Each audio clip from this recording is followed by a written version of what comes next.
Well, for more on this, let's bring in consumer journalist Wendy Knowler. Wendy, great having you with us. Good afternoon. So I just want to firstly point out how strategic retailers were actually this year for Black Friday to fall on payday, a payday where consumers will also be looking for great Christmas bargains, but they need to be extra responsible with their spending. Let's caution them.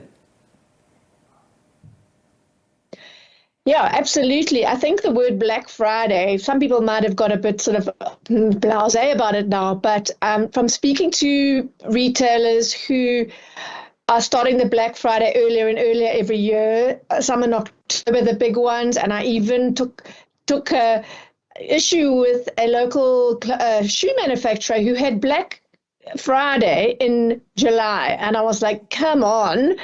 And she said, yeah, we debated this as a team, but we have found if we just use the word Black Friday on any promotional offer, then we get a huge response from people. So we've become this sort of, I'm going to get really good deals here. Let's respond. Let's look into it. So yeah, the smart way to do Black Friday and it's too late for many people now to do it the smart way, but is to, number one, save all your loyalty points and money for it, or save your actual money so that you're not buying on credit, and to be very targeted about what you want to buy. So I heard someone from Discovery Bank talking on radio a short while ago saying that many people are buying online and buying very high ticket items. So they're very targeted, and he was saying they're using their vitality points a lot. And I think that's a clever way to do it. Other banks have their loyalty programs, retailers have their loyalty programs, and you can either have instant gratification with many of them, or you can save at the end of the year. So the clever ones are targeted, they know what they want, they know what a special price is and isn't, and they've saved for it. Because the unclever way to do Black Friday is to be caught up in this FOMO of it and, just desperately wanting something that you didn't even know existed before, kind of thing,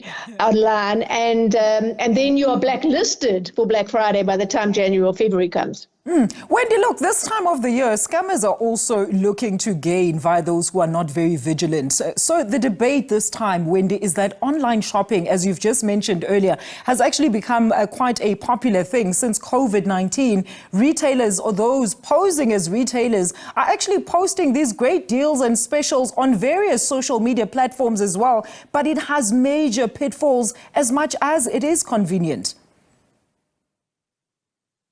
Yeah, the problem is many of them piggyback on established brands. So if you're on a social media platform, Facebook, for example, you will see, I saw a top brand make of sneakers for something like 320 Rand. That's not going to happen. Even on Black Friday, that is not likely. And if you just hover your cursor over the URL, the website address, you can see it wasn't that. It looks like that company, but it's not. You have to have an attention to detail to actually see this. A lot of people don't. The other way you can find out if a website is a scam version of it or not is they tend to have, especially with clothing, every variation, every size, every color, whatever, all available at this massive discount. And in the real world, none of that actually happens. Now, Wendy, you and I might be super proactive consumers in that we actually track and compare prices of products and we know when something is really a deal. But consumers are slowly becoming aware of the fact that due diligence when buying, especially on big items like your fridges, your stoves, etc., ensuring that you have actually looked at the return policies, the CPA compliance of said retailers. But you can never be careful these days.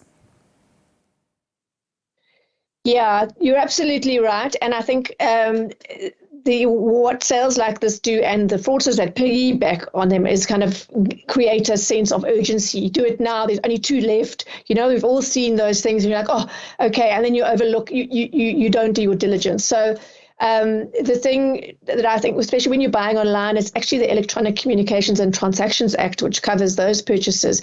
And that act allows us a 7-day cooling off period from the time the goods are delivered, in which to send it back at our cost unless the company chooses to absorb that cost for us. And then we are entitled to a full refund within 30 days. Now, so if people are buying online, even if it's well, first of all, check the the return policy. If you don't see that, then move on to another company. But also those people who are very organized and thinking, I'm going to buy online for Black Friday, on Black Friday for Christmas, say.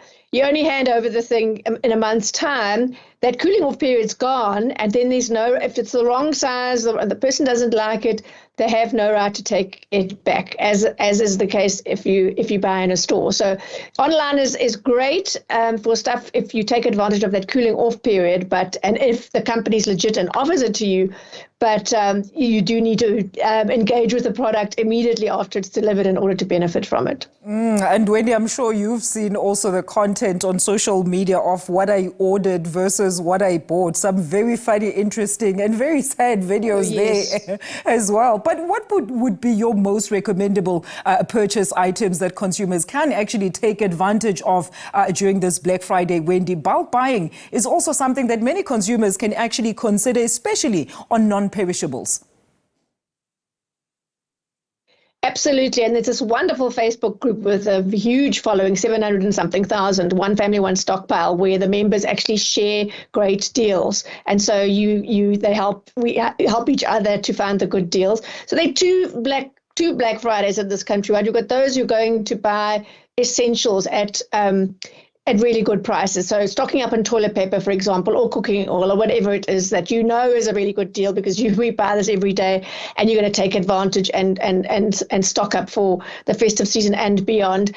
And then you've got the other Black Friday shopper who has targeted a high-ticket item that they need to replace the washing machine, for example, and they know exactly what they want and what brand they want, and they save it in advance and buy it. So I think while there's a lot of overhype and saving specials that aren't really that specials, and a lot of the rip-offs and the scamsters and everything that are attached to Black Friday because it's such a big shopping bonanza, there's still, for those, whether you're buying essentials or whether you want a high-ticket item, there are some genuine bargains to be had if you are clever and very strategic about it.